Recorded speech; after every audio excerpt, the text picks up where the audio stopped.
Assalamualaikum warahmatullahi wabarakatuh. Waalaikumsalam warahmatullahi wabarakatuh. Innal hamdalillah nahmaduhu wa nasta'inuhu wa nastaghfiruh wa na'udzu billahi min syururi anfusina wa min sayyiati a'malina. May yahdihillahu fala mudhillalah wa may yudlilhu fala hadiyalah.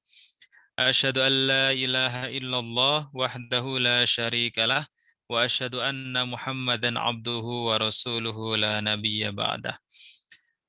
Kita syukuri pada malam hari ini masih diberikan kesehatan, kesempatan oleh Allah, dan kita termasuk hamba Allah yang menggunakan dua nikmat agung itu untuk menambah amal kebajikan yang kita butuhkan untuk meningkatkan kualitas kehidupan kita di dunia dan kelak untuk bekal kehidupan yang abadi di akhirat.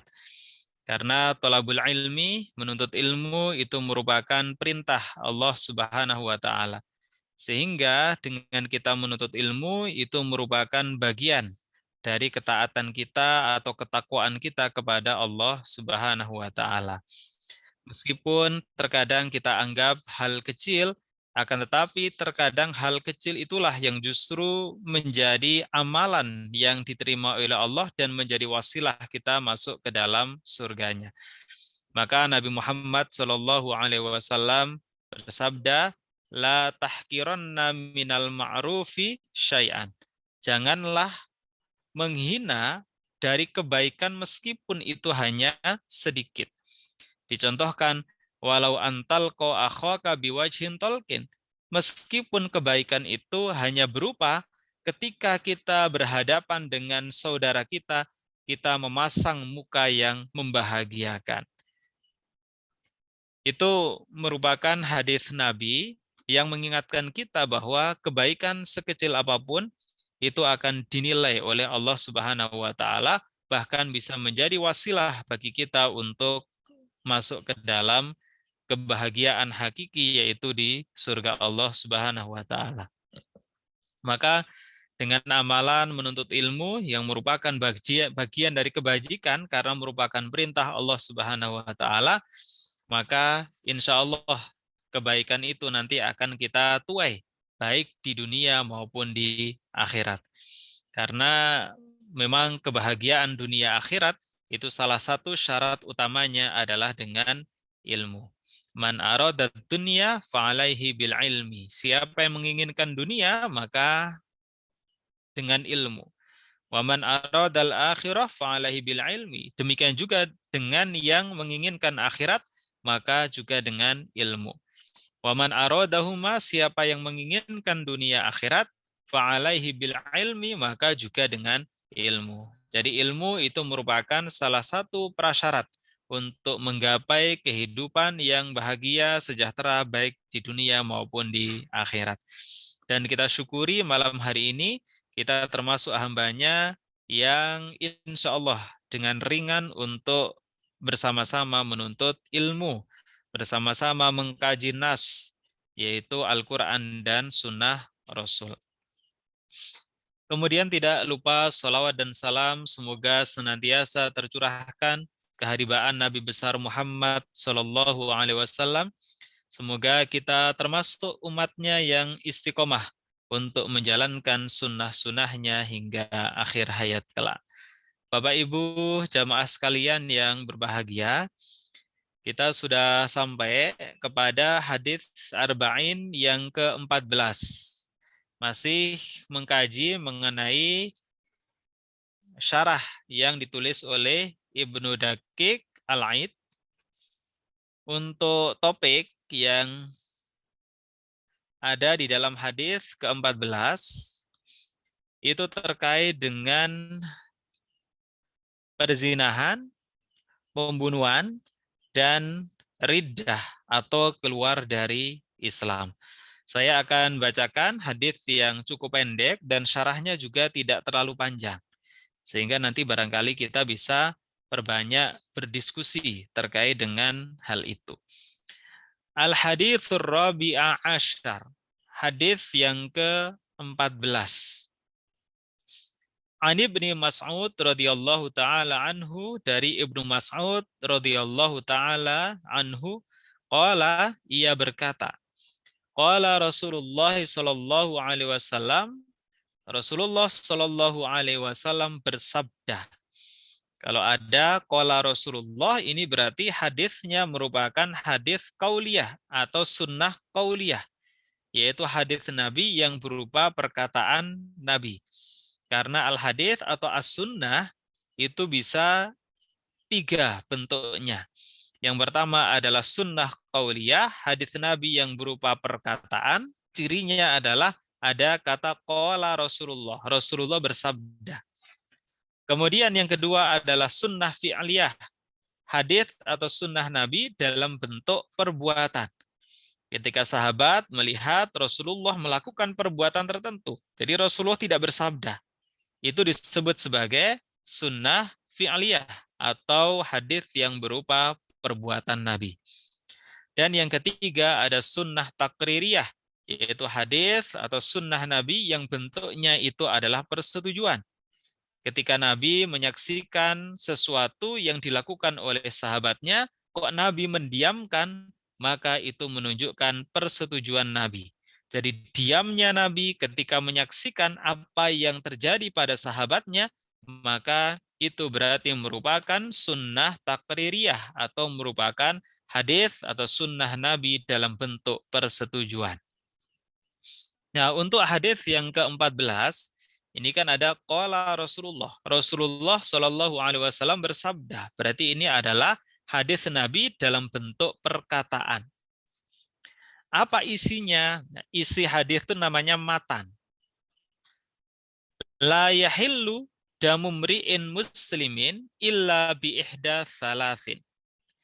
Tidak halal darah seorang muslim kecuali bi ihda thalathin. Salah satu dari 3 hal.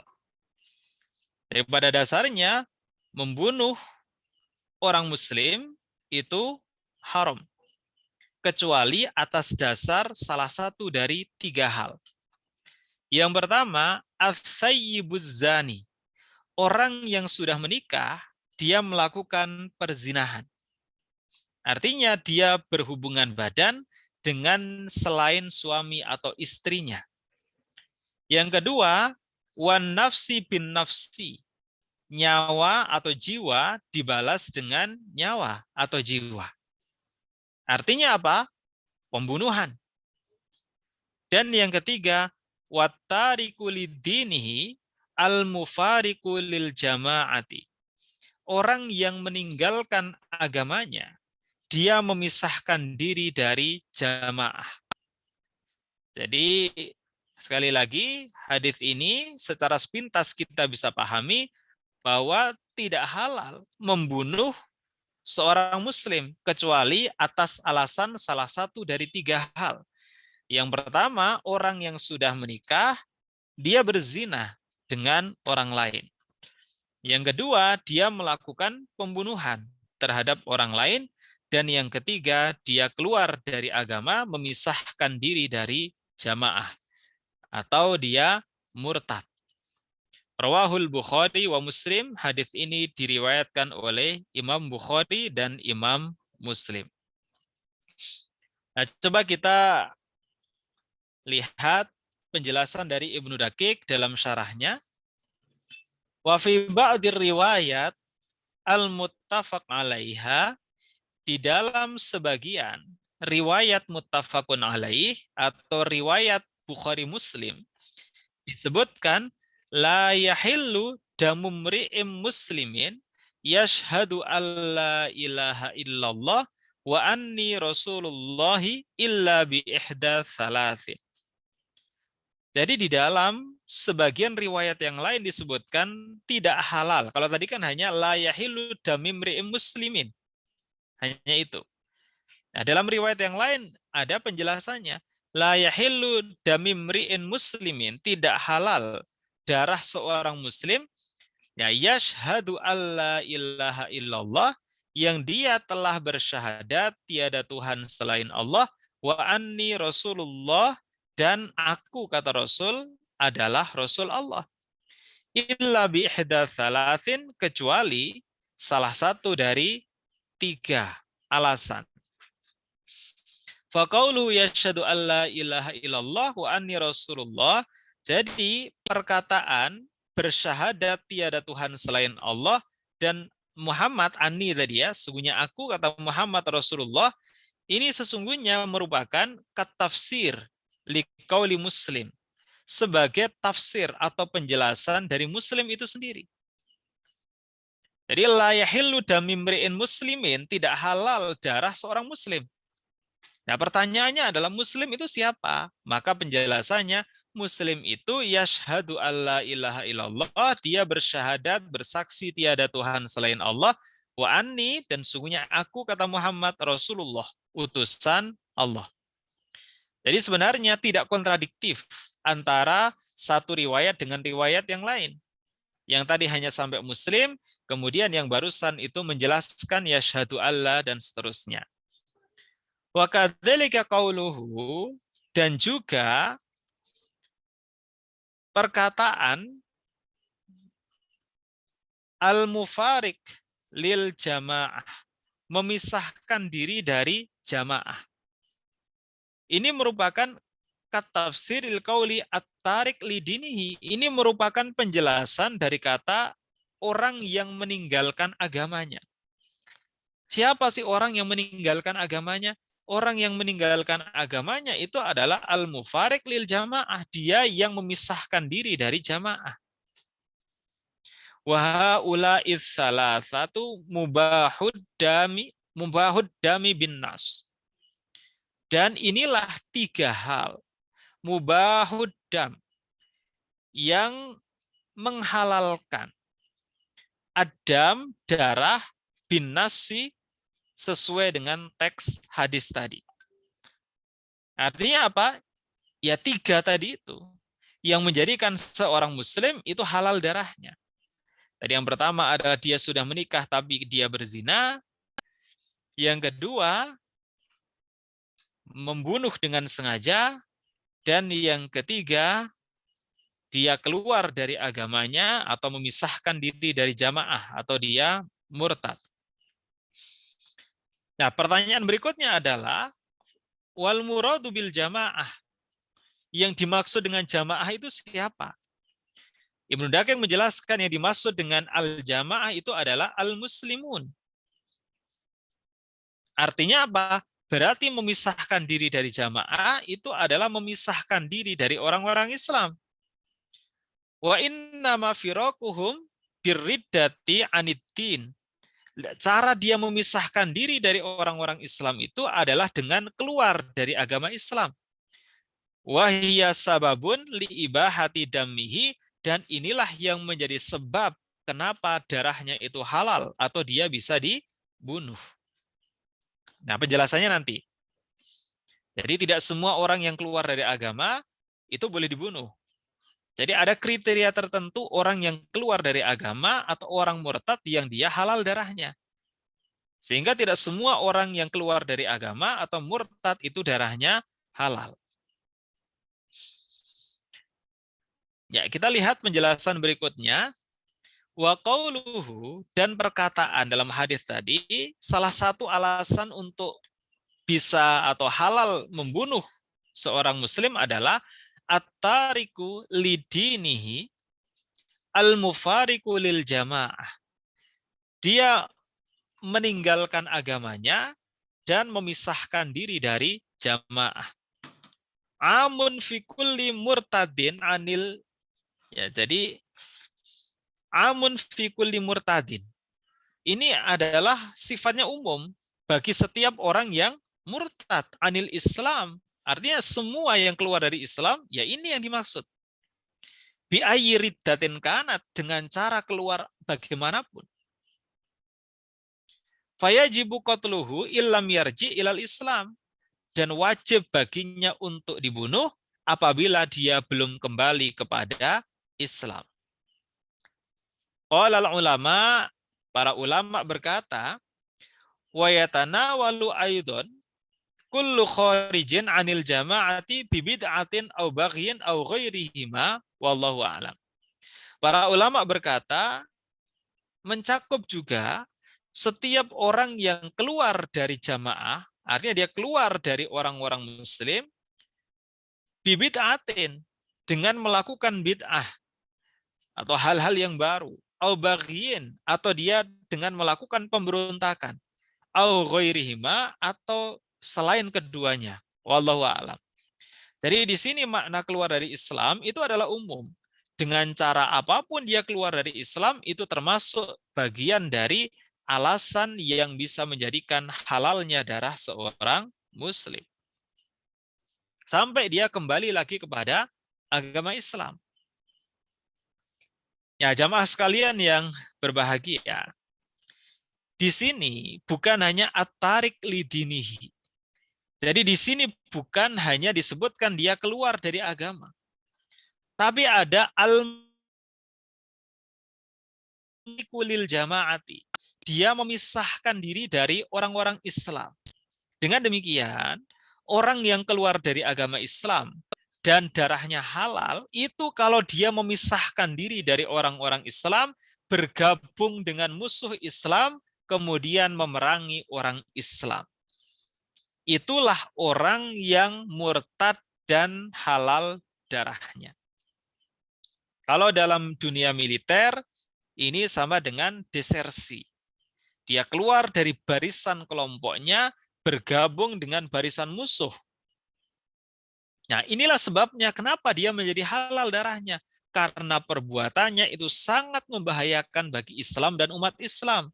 Dia bisa membocorkan bagaimana strategi Islam, bagaimana strategi umat Islam kepada musuh, sehingga itu bisa berdampak buruk kepada Islam dan umat Islam. Tapi kalau dia hanya keluar dari agama Islam saja, dia tidak bergabung dengan musuh Islam untuk memerangi umat Islam, maka dia termasuk yang tidak dapat dibunuh. Jadi tidak orang yang murtad itu otomatis dia halal darahnya, tapi murtad dalam kategori tertentu. Ya, wadhahir, dan yang jelas adalah anna hadza, sungguhnya ini amun. Ini memang umum maknanya. Artinya cara keluar dari Islamnya itu terserah. Yang penting dia keluar dari Islam. Ya yahussu min hussail wa nahwuhu. Dan dikhususkan untuk perbuatan yang bentuknya itu penyerangan. Atau yang serupa dengan itu. Fayubahu qatluhu fi daf'i adza. Oleh karenanya maka boleh orang muslim itu dibunuh kalau dia memang melakukan penyerangan. Fi daf'i adza. Alasannya apa? Karena dia membahayakan atau bisa menimbulkan madharat. Wa qad yujabu an hadza bi annahu dakhilun fil mufaraqati lil jamaah. Dan ini sudah termasuk di dalam al-mufariq lil jamaah, memisahkan diri dari orang-orang muslim. Wa yakunul murad, sehingga maksudnya adalah la yahillu ta'ammaduhu qatlihi qasdan illa fi haula'is tsalatsah wallahu a'lam. Dan maksudnya adalah tidak halal ta'ammaduhu qatlihi qasdan illa fi haula'is tsalatsah, dengan sengaja membunuh orang Islam kecuali dengan 3 alasan itu. Nah, wallahu a'lam, Allah yang Maha tahu. Jadi dari penjelasan Ibnu Daqiq yang pertama terkait dengan hadis itu, sudah tidak halal membunuh seorang muslim dengan sengaja kecuali atas 3 alasan ini. Ini alasan yang limitatif, yang sangat terbatas. Maka di dalam Islam itu diakui adanya pidana mati, hukuman mati. Tetapi hukuman mati itu diterapkan secara limitatif, sangat terbatas untuk perbuatan tertentu yang sifatnya itu sangat membahayakan. Nah, di sini disebutkan ada 3. Yang pertama adalah orang yang sudah menikah, dia berzina. Berarti dia adalah pezina muhson. Kan zina itu ada dua. Ada zina muhson, ada zina ghairu muhson. Zina muhson itu adalah zina yang dilakukan oleh orang yang sudah menikah. Sementara zina ghairu muhson itu adalah zina yang dilakukan oleh orang yang belum menikah.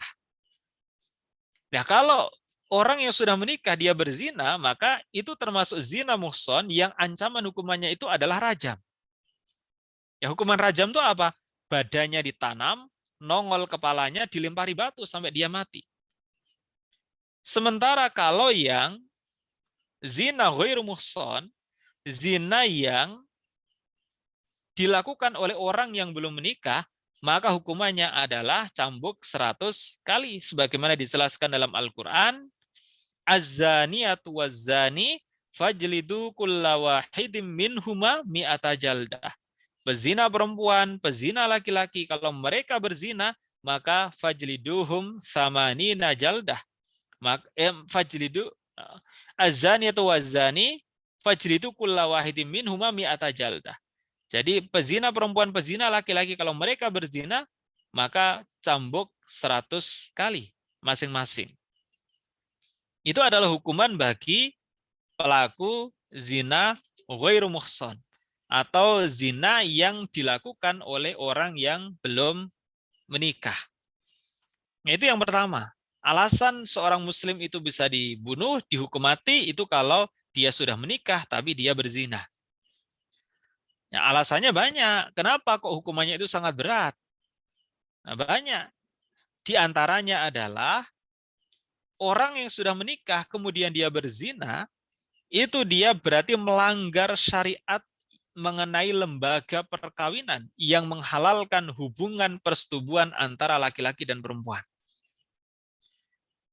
Dalam syariat Islam, seorang itu boleh berhubungan dengan orang lain yang berbeda jenis kelamin, maksudnya berhubungan badan, itu satu-satunya jalan adalah dengan perkawinan atau pernikahan. Dengan adanya perzinahan itu, maka dia melanggar lembaga perkawinan di dalam Islam.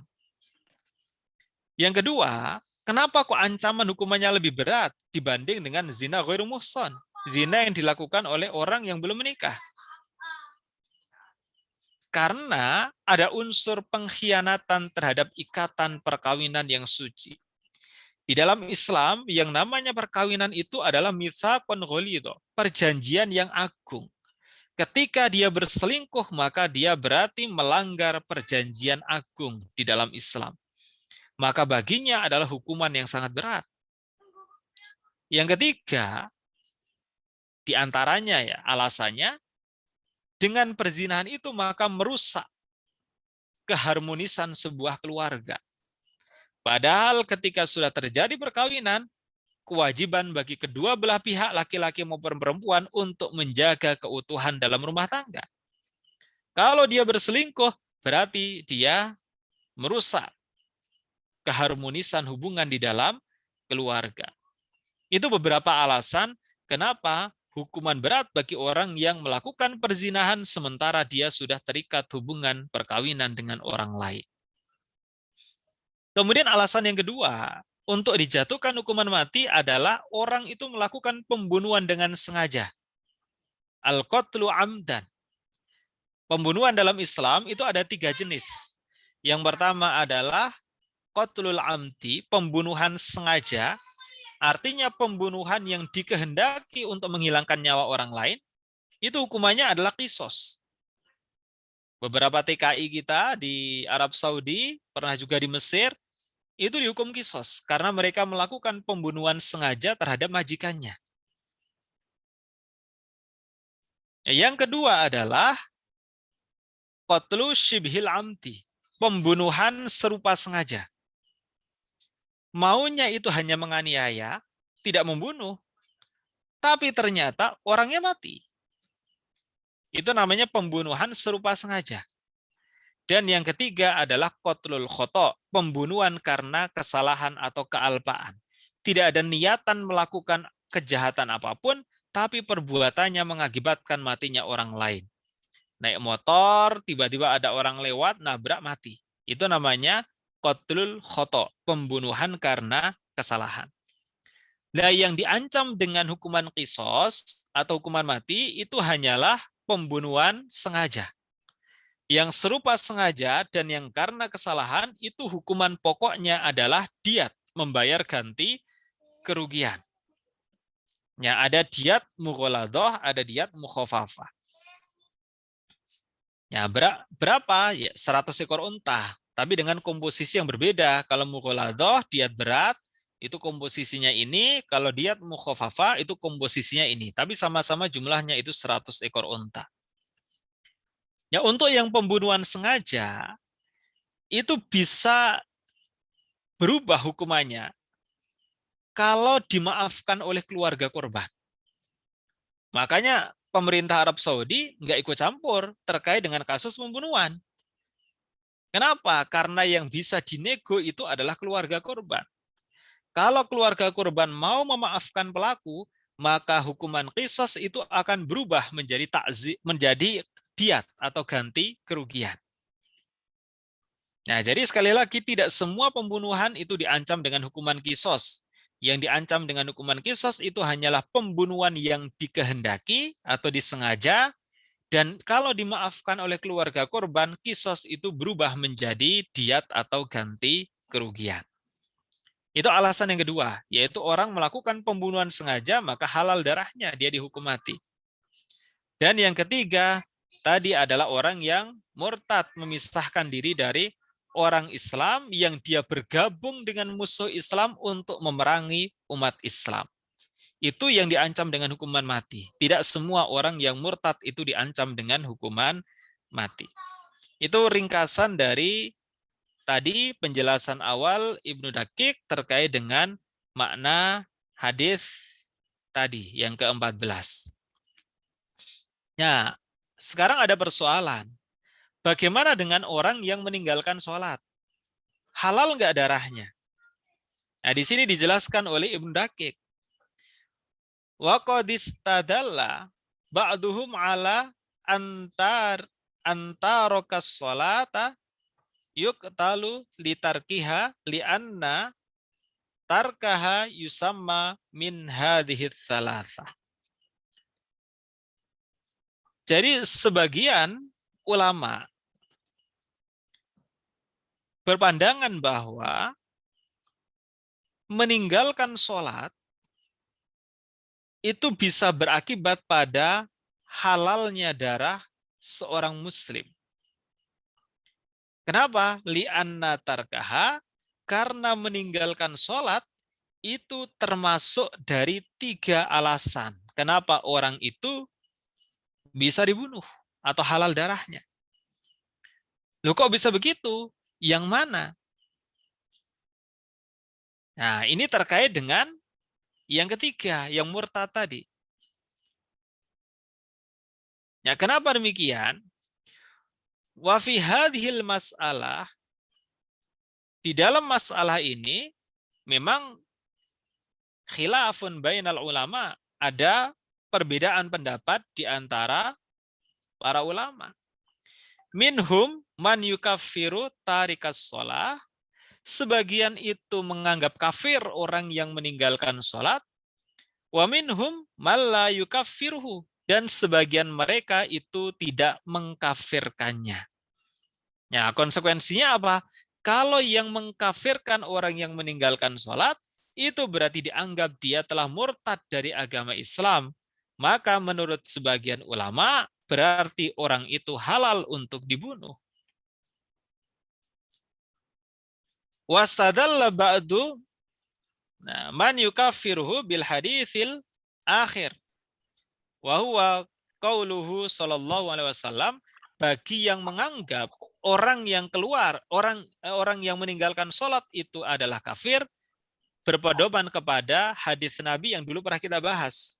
Umirtu an uqatilan nas hatta yashhadu alla ilaha illallah wa anni rasulullah wa yuqimus shalah wa yu'tuz zakah.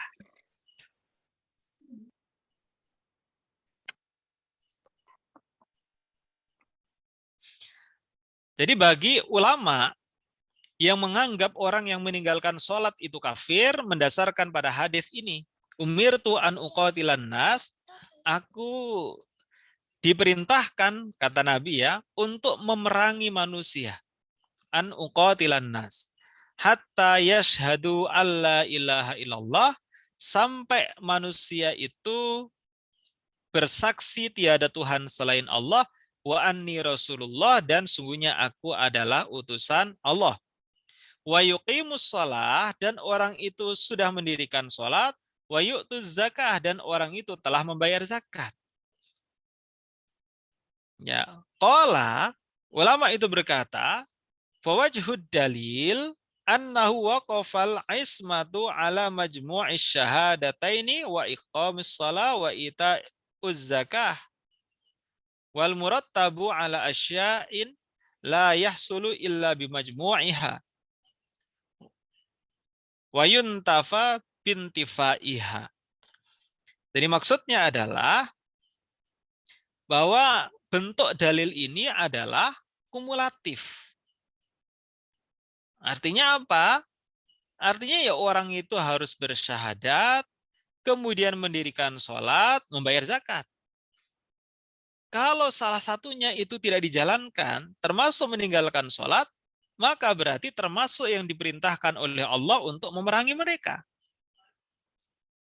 Ini menurut ulama yang kelompok pertama, yang menganggap orang meninggalkan sholat itu adalah kafir. Ya, tetapi ada catatan terkait dengan pendapat ini. Apa catatannya?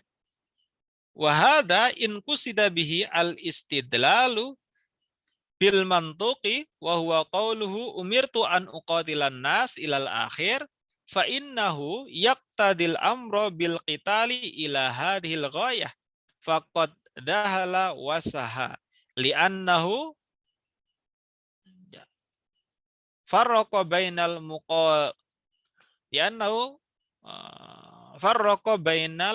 muqatalati ala syai'i wal qatla alaihi. Jadi catatannya adalah beda antara muqatalah, ini kan perintahnya an uqatila, artinya apa? Memerangi. Beda dengan al-qatlu. Beda dengan qatala, membunuh. Kalau ini ya, yang umirtu an uqatila, ini yang orang yang nggak sholat ini ya, diperintahkan untuk memerangi. Ini maksudnya adalah saling. Di dalam bahasa Arab, kalau ada wazan fa'ala, nah ini kan qatala, ini kan wazannya fa'ala. Itu maksudnya adalah saling.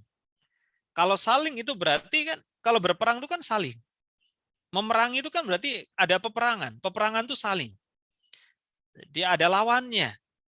Tapi kalau al-qatlu, kalau membunuh, itu kan nggak saling. Nggak ada lawannya. Nah, maka di sini catatan dari Ibnu Daqiq, ada kelemahan dari pendapat yang pertama. Yang menganggap bahwa orang yang meninggalkan sholat itu dibunuh. Padahal berbeda antara qatala dengan qatala. Nah, kalau qatala yang diperintahkan Allah memerangi, itu berarti orang yang meninggalkan sholat itu memerangi. Ya, makanya yang dimaksud itu adalah orang kafir. Dia tidak syahadat, tidak sholat, tidak zakat. Mereka memerangi umat Islam, maka perangi balik.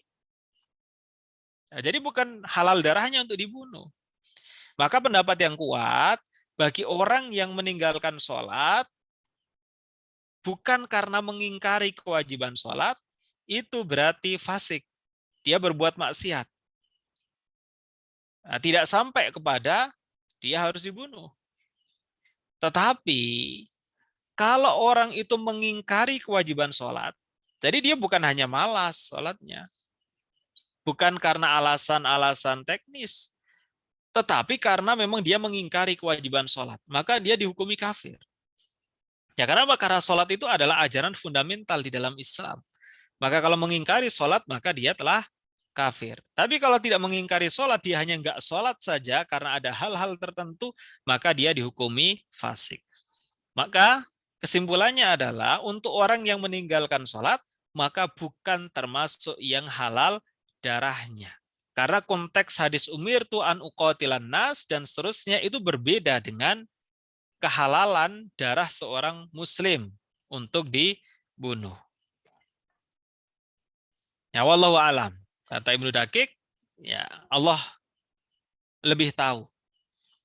Ini contoh dari kerendahan hati dari para ulama. Jadi ketika berpendapat sesuatu maka diakhiri dengan wallahu a'lam. Tapi Allah yang Maha tahu. Ya mengakui kalau wa fauqa dzi ilmin alim. Di atas orang yang tahu itu ada yang Maha tahu. Di atas orang yang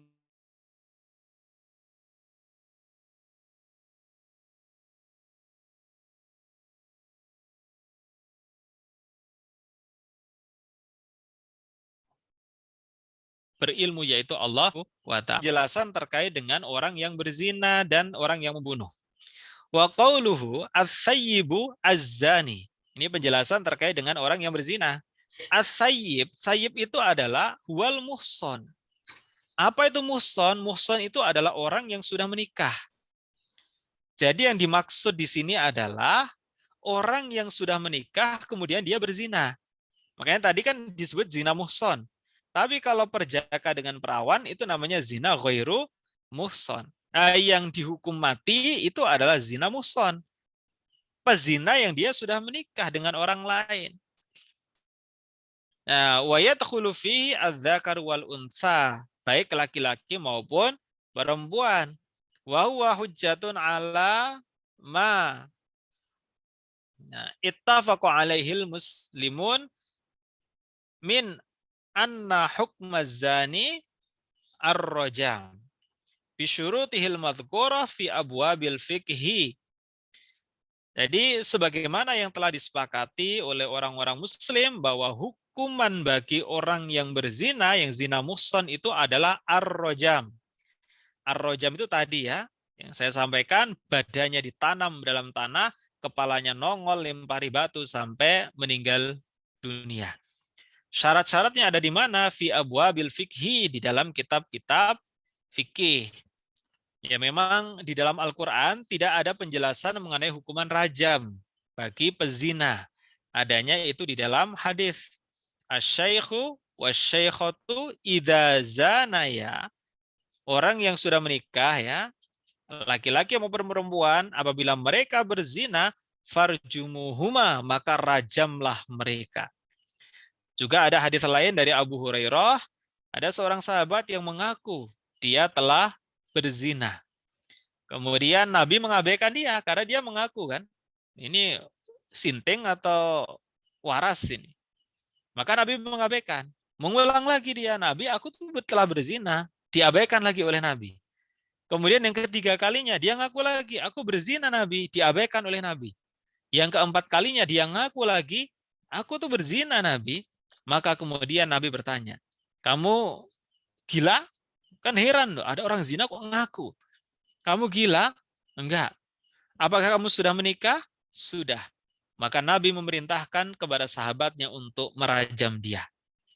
Jadi ada hadis yang sahih yang memang menjelaskan bahwa hukuman bagi pezina yang muhsan itu adalah rajam.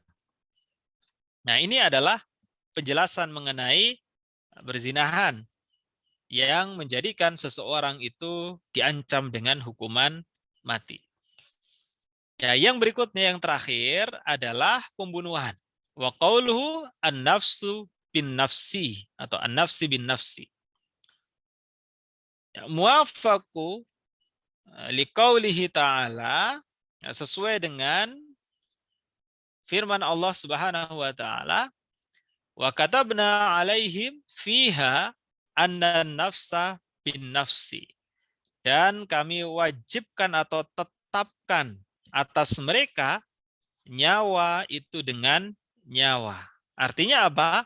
Bahwa orang yang melakukan pembunuhan dengan sengaja itu hukumannya adalah qisas, dihilangkan nyawanya pula. Wa yu'na bihi an-nufusu al-muttakafi'atu fil Islam wal hurriyah. Ya, yang menjadi persoalan adalah terkait dengan kesebandingan. Ya, kesebandingan itu dalam hal keislaman dan kemerdekaan. Ya, menurut sebagian besar ulama bahwa kalau orang itu membunuh orang kafir, maka dia tidak dikisos. Kemudian kalau orang itu membunuh budak, dia orang merdeka tapi membunuh budak, maka itu tidak dikisos. Karena apa? Karena memperhatikan derajat proporsionalitasnya, kesebandingan. Ya muslim ya dengan muslim. Orang merdeka ya dengan merdeka. Budak ya dengan budak. Nah, terkait dengan orang muslim yang membunuh orang kafir tidak dikisos, ini bidalili qaulihi sallallahu alaihi wasallam, sesuai dengan dalil dari Nabi Muhammad sallallahu alaihi wasallam dalam hadisnya, la yuqtalu muslimun bikafir, tidak dibunuh atau tidak dihukum mati seorang muslim yang membunuh orang kafir. Wa kadzalikal hurriyah syartun fil mukafaati 'inda Malik wa Syafi'i wa Ahmad. Demikian juga dengan orang yang merdeka yang membunuh budak, itu tidak dikisos sesuai dengan pendapat Imam Malik, Imam Syafi'i, dan Imam Ahmad. Nah, tetapi perlu digarisbawahi ada pendapat yang berbeda. Wadaba ashabur ra'yi, dan pendapat dari ahli logika, ila andal muslima, sungguhnya muslim yuktal bidzimi, orang muslim yang membunuh kafir dhimmi, kemudian hurra annal hurra yuktal bil abdi, seorang orang merdeka yang membunuh budak itu tetap dikisos. Tetap dikisos. Karena apa? Dalilnya sesuai dengan keumumannya. Anan nafsa bin nafsi. Ya, jiwa dengan jiwa. Sudah, terserah statusnya apapun. Mau muslim, kafir, dhimmi, dan seterusnya, sepanjang orang itu haram untuk dibunuh, dia bunuh, maka hukumannya itu adalah qisas. Nah, ini penjelasan Ibnu Daqiq terkait dengan 3 hal yang menyebabkan halalnya darah seorang muslim. Nah, sebagai penutup, saya menyimpulkan, jadi membunuh orang muslim dengan alasan apapun itu tidak dibenarkan. Kecuali dengan 3 alasan. Alasan yang pertama itu adalah orang tersebut sudah menikah, baik laki-laki maupun perempuan, tetapi dia berzina. Maka hukumannya itu adalah rajam. Kemudian yang kedua, orang yang melakukan pembunuhan dengan sengaja, maka hukumannya itu adalah qisas, hukuman yang sama dengan apa yang diperbuat oleh pelakunya. Tapi hanya untuk pembunuhan sengaja, hanya untuk qatlul amdi, tidak termasuk pembunuhan syibhul amdi atau al-khata', tidak termasuk pembunuhan serupa sengaja atau pembunuhan karena kesalahan. Dan yang ketiga adalah orang yang murtad, yang keluar dari Islam, kemudian dia bergabung dengan musuh, ikut memerangi umat Islam, maka itu sangat membahayakan bagi kepentingan umat Islam. Dia desersi, dia berkhianat terhadap orang Islam, maka di sini disebutkan dia al-mufarik, dia memisahkan diri dari orang-orang muslim. Tetapi jamaah sekalian, yang perlu ditekankan adalah yang bisa menghukum mati mereka itu hanyalah ulil amri. Kita tidak punya kewenangan untuk menjatuhkan hukuman itu. Jadi sekalipun tetangga kita ada yang berzina, nggak boleh kita yang merajam. Ketika ada orang yang murtad kemudian dia bergabung dengan musuh yang memerangi umat Islam, nggak boleh. Kita yang menghukum, yang hukum adalah ulil amri. Ya, kecuali dalam keadaan peperangan, boleh. Kalau dalam keadaan normal, yang menghukum itu haruslah ulil amri. Kemudian kalau ada orang membunuh dengan sengaja, nggak boleh kita yang mengkisos, tapi yang menghukum kisos itu haruslah ulil amri atau penguasa. Jadi dalam Islam pun tidak boleh main hakim sendiri, karena semuanya itu ada hukum pembuktiannya. Harus melalui persidangan di pengadilan, yang kemudian diputuskan bahwa orang itu bersalah dan dihukum dengan hukuman mati. Nah, dulu pernah ada kasus almarhum ya Ja'far Umar Thalib ketika menjadi panglima Laskar Jihad di Ambon. Itu ada anak buahnya yang mengaku telah berzina, kemudian dirajam oleh almarhum Ustadz Ja'far Umar Thalib. Itu adalah perbuatan main hakim sendiri yang dilarang di dalam hukum Islam.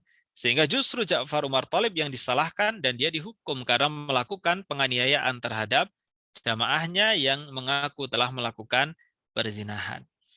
Ya, demikian saya kira yang bisa saya sampaikan. Ini karena zina, pembunuhan, kemudian keluar dari Islam dan bergabung dengan kelompok yang memusuhi Islam, itu merupakan perbuatan-perbuatan yang keji, yang sangat membahayakan moralitas, sangat membahayakan Islam dan membahayakan umat Islam, sehingga ganjarannya memang hukuman mati. Saya kira demikian yang bisa saya sampaikan pada malam hari ini. Kalau ada yang mau didiskusikan, saya persilahkan. Saya tutup dulu. Wassalamualaikum warahmatullahi wabarakatuh. Ya, silakan kalau ada yang mau didiskusikan.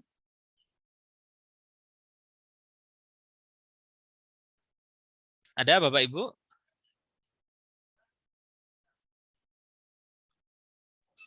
Ya, akhirnya saya lagi lah. Ya, kalau ada yang mau disampaikan. Saya Pak Ari. Oh ya, silakan Pak Mukmin. Ini pada pendengar yang baik ya, tapi tidak ada yang ngeri kayaknya dengan Pak Ari. Pertama begini, tadi kan dikisahkan nampaknya cuma satu itu aja ya, yang karena dia mengaku berapa kali gitu. Tetapi di dalam peristiwa zaman Rasul, kok nampaknya apa ya? Mungkin sepengetahuan saya, jarang kemudian orang yang ditangkap.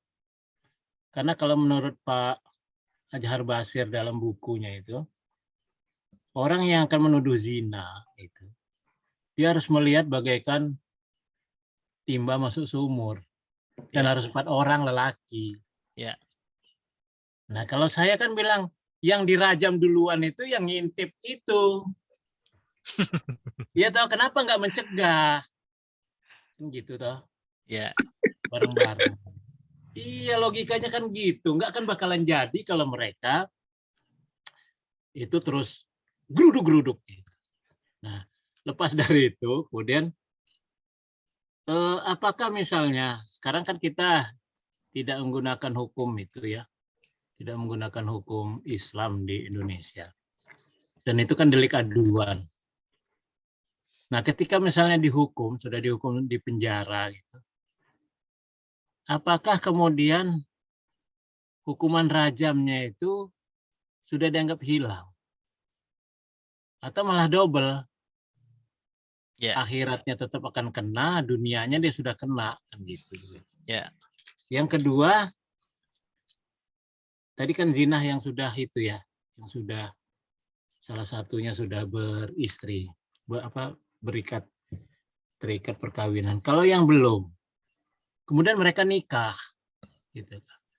Apakah rajam yang 80 kali itu sudah dianggap hilang ketika mereka melakukan pernikahan?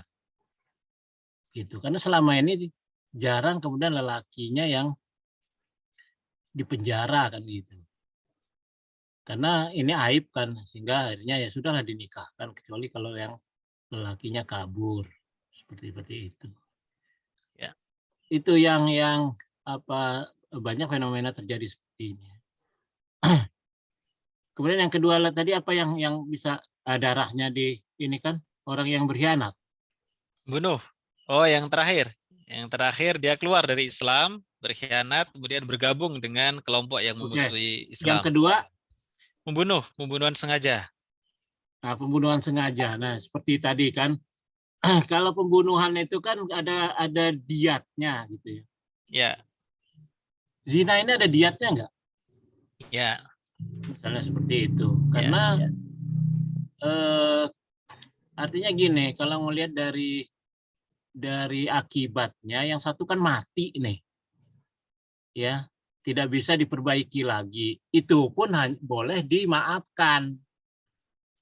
Sedangkan misalnya orang ini selingkuh, kemudian ada kan banyak orang di dalam masyarakat kita sudah tahu istrinya selingkuh, daripada ribut, tidak ada masalah, gitu kan?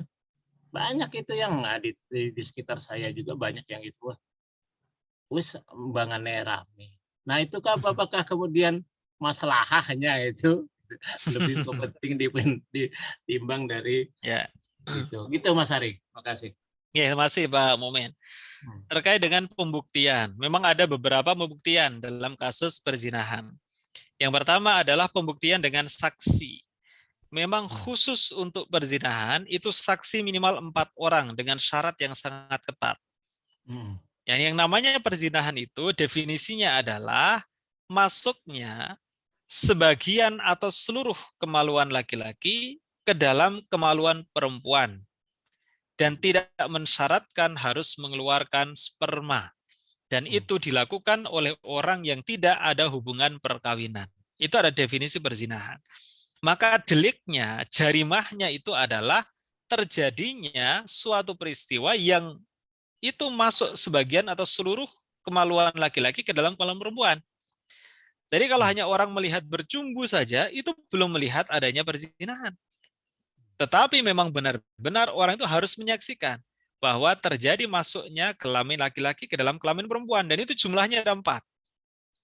Kalau yang menyaksikan itu nggak sampai 4, kok dia mengatakan si A, si B itu berzina, maka dia yang akan terkena jarimah qadzaf. Walladzina yarmunal muhsanat, siapa yang menuduh wanita baik-baik berbuat zina, walam ya'tu bi arba'ati syuhada, dia tidak bisa menghadirkan 4 orang saksi.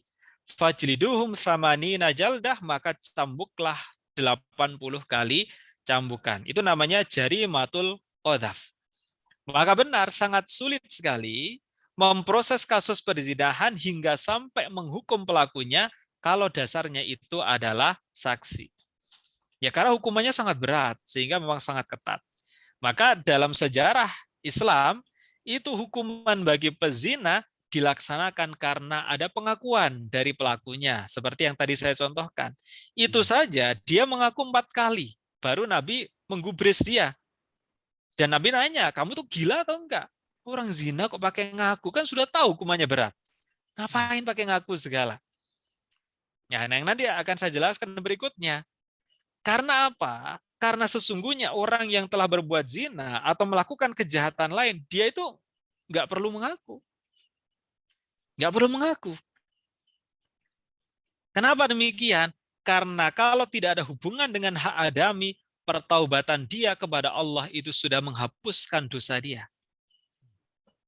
Nah, ketika orang berzina itu dia nggak ketahuan, maka itu adalah karunia Allah. Karena apa? Allah menutup aib dia.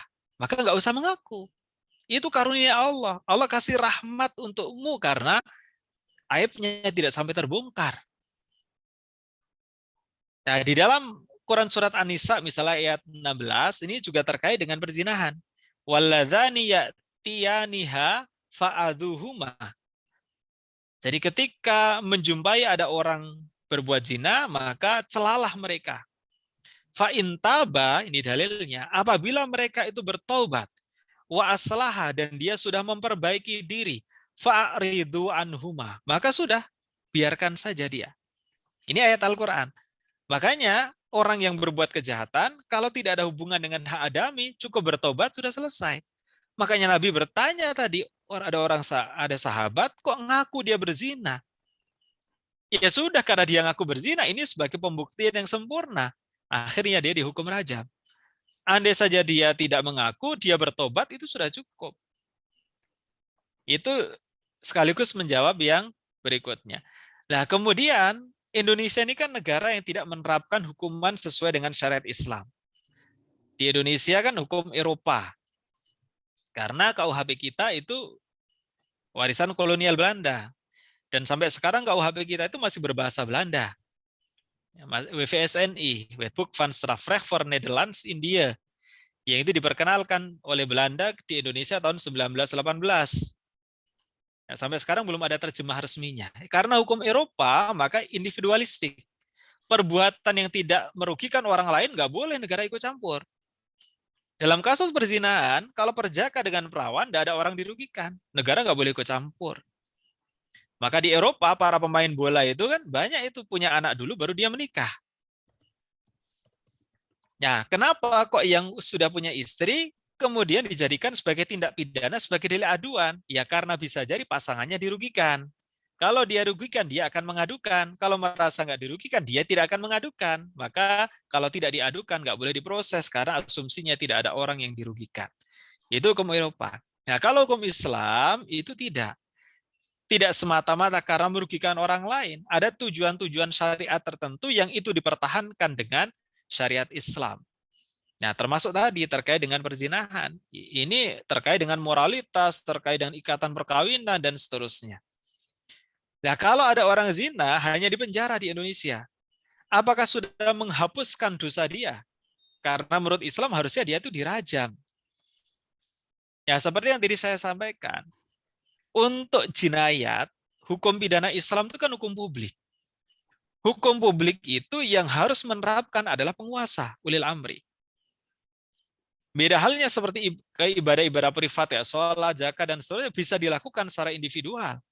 Tapi kalau pengamalan hukum pidana Islam, jinayat itu nggak bisa secara individual, tapi oleh ulil amri. Maka ketika orang di penjara karena berzinahan, bukan salah orang yang dipenjara. Salahnya ulil amri. Kenapa tidak menerapkan hukuman rajam? Makanya berat menjadi seorang ulil amri. Ya, paling tidak ada upaya ke arah sana. Gitu. Yang namanya syariat Islam itu kan turun juga secara gradual, secara bertahap. Gitu. Nah, oleh karenanya maka orang yang dipenjara tidak dirajam, sepanjang dia sudah bertobat, sudah selesai. Tidak ada masalah. Jadi intinya itu adalah pada pertobatan. Nah, kalau tidak ada dosa yang tidak diampuni karena suatu pertobatan. Kecuali menyangkut hak adami, ya harus selesaikan dulu hak adaminya dengan orang lain. Yaitu terkait dengan perzinahan. Kemudian yang terkait banyak banget tadi ya, terkait dengan pembunuhan tadi ya.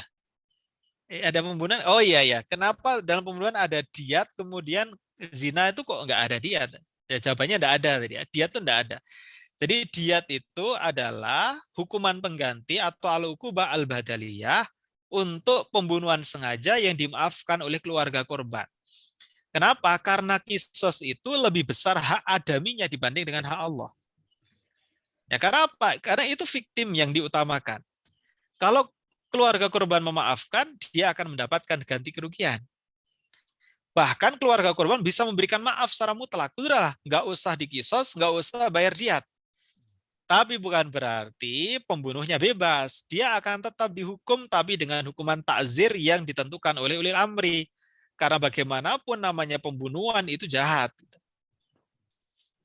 Ya, tetapi kalau zina itu tidak ada hak adami. Itu murni merupakan hak Allah. Sehingga tidak ada ganti kerugian yang bisa menggantikan hukuman rajam. Ya, itu jawabannya. Kemudian ini ada dalam chat. Ya. Assalamualaikum, mohon penjelasan bagaimana hukum kisos di negara non-muslim seperti di Indonesia ya. Di Indonesia kan belum menerapkan hukum pidana Islam sehingga belum ada penerapan hukuman kisos.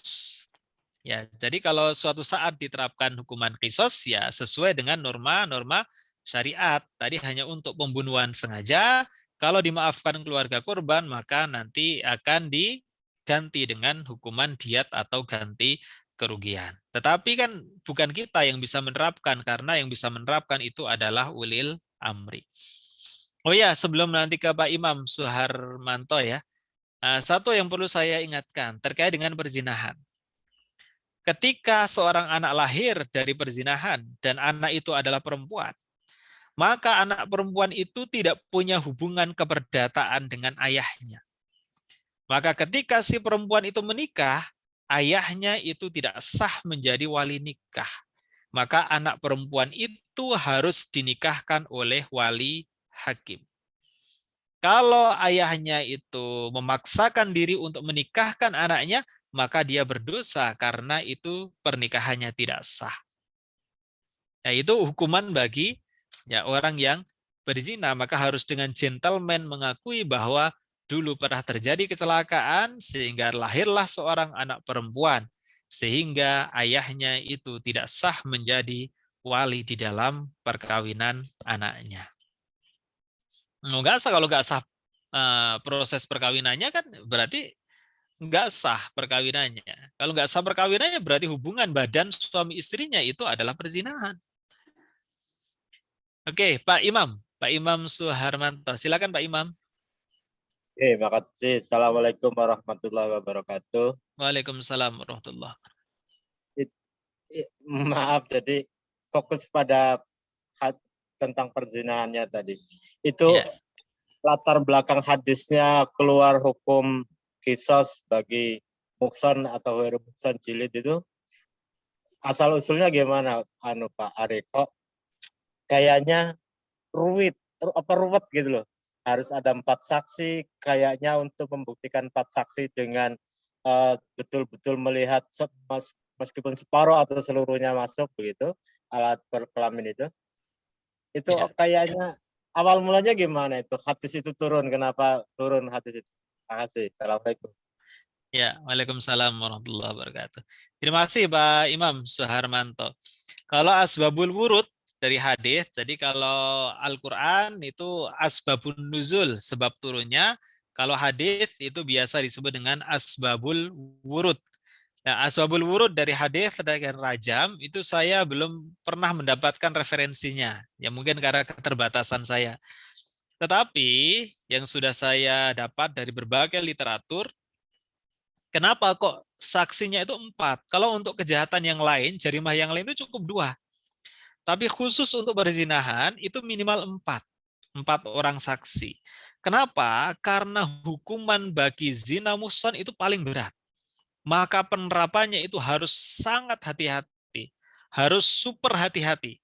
Karena apa? Ini bukan hanya kisos. Kalau kisos itu hukuman mati saja. Tapi kalau rajam itu bukan hanya hukuman mati, tapi hukuman mati dengan cara tertentu. Disakiti dulu karena dia dilempari batu nggak langsung mati. Lempari batu sampai mati. Berarti apa? Ada unsur hukuman berupa menyakiti seseorang itu sebelum orang itu mati. Tapi kalau kisos itu enggak, hukuman mati murni, jadi penggal selesai. Nah, karena hukumannya itu terberat, oleh karenanya maka jangan sampai terjadi kesalahan dalam penghukuman. Maka penerapannya itu super ketat dengan memperbanyak syarat jumlah saksi, yaitu sampai minimal 4 orang saksi. Tapi selain saksi, juga ada pembuktian mengenai terkait dengan pengakuan. Jadi kalau pelaku ngaku langsung rajam. Perbedaan ulama hanya tadi.